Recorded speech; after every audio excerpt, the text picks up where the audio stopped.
Gotcha.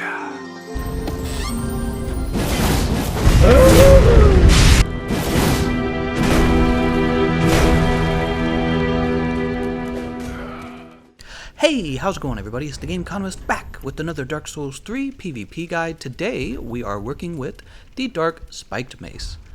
So, the Dark Spiked Mace is basically a direct upgrade of the wooden hammer. It has better range than the wooden hammer, and they share the same weapon art called Spin Bash. And Spin Bash it's kind of like this move where you spin your weapon around you like a hula hoop, and then you can go into an R2. You have to be careful with that, because if you go into the R2 and your opponent isn't stunned, like you didn't hit confirm them, they're going to roll behind you and backstab you. It's really easy to get backstabbed. But what's nice about Spin Bash actually, is that there's a true combo, and it goes R1, weapon art, R1, and the true combo on this Grey Hammer doing that deals about 900 damage. It's a lot. This is one of the better Grey Hammers in the game. So, when I say one of the better Great Hammers, let me kind of explain. I feel like the Ledo Great Hammer and the Great Club Great Hammer are in a tier all by themselves on their own. The reason for that is because they have a unique moveset that is harder to dodge. And that's incredibly important for Great Hammers, because Great Hammers they're very slow, right? They have a moveset that's very easy to react to. This weapon, what it does well is it deals very high damage, but it's actually still pretty easy to dodge that Spin Bash. So I like to think of this as better than the typical Great Hammer moveset, the vanilla, I call it vanilla moveset. However, it's not quite in the same class as the Great Club and the Ledo Great Hammer. I feel like people get really excited for that R1 weapon art, R1 true combo, and the problem is they're overlooking just how hard it is to land that first neutral R1, especially against an opponent who knows about that true combo, right? He is very scared of your R1. He does not want to he doesn't want to take 900 damage. So he's looking for that neutral R1 with a very keen eye. And that's the problem with this. When you're using the Great Club, you can actually trick opponents by getting close to them and going into the R2, and the R2 then becomes very dangerous and they have to roll out of it. With the Ledo has the weapon art where it strikes twice very quickly. In order to dodge that one, you have to roll early enough that you finish your roll and you can go into a second roll to dodge the second part of the weapon art, right? Now, I'm not talking about the weapon art R2, just the first part of the weapon art. It has 2 strikes. So that's what makes Ledo and Great Club difficult. This weapon just deals a lot of damage if you can land a neutral R1. And again, that does make it better, in my opinion, than the vanilla Grey Hammer moveset. But if you're very good at dodging Grey Hammers, it doesn't matter that it deals a lot of damage. You're just going to dodge the neutral R1. As for the build, this weapon can be infused, so I took it to Dark, of course, so you can deal chip damage, even though, again, it's just so slow, your opponent with the shield doesn't even have to worry about it. They can just roll through the R1. You can buff it with the Dark Moon Blade if you want to do that. It probably leads to, if you pull off the R1 weapon or R1 true combo, probably leads to about 1,000 damage, maybe a little more even.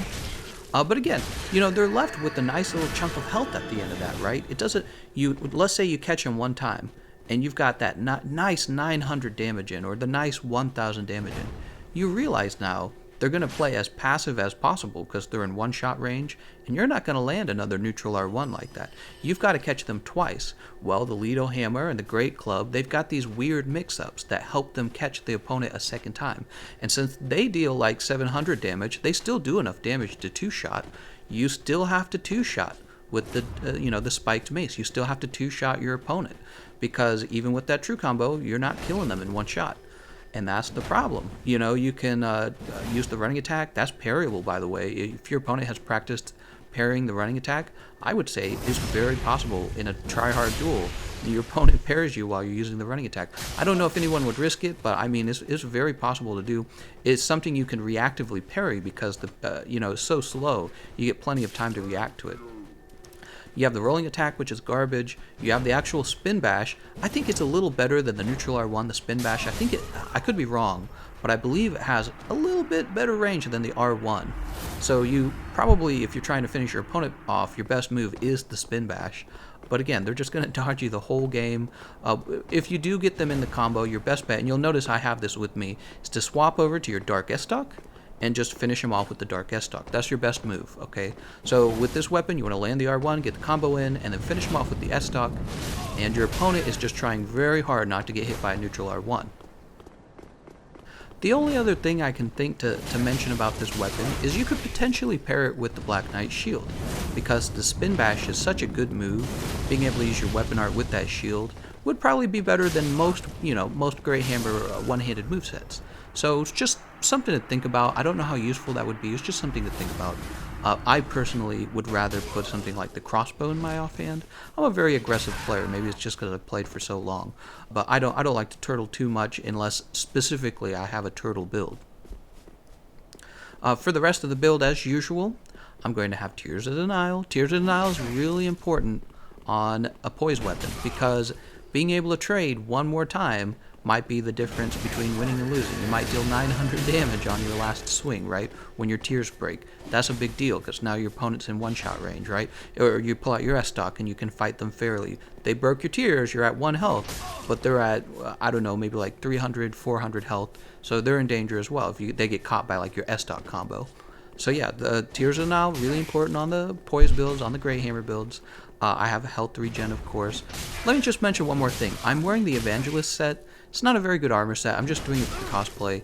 You definitely want to max out your armor. You're probably going to have to bring a Havel Ring, just because of how my points are allocated to get as much damage as I could.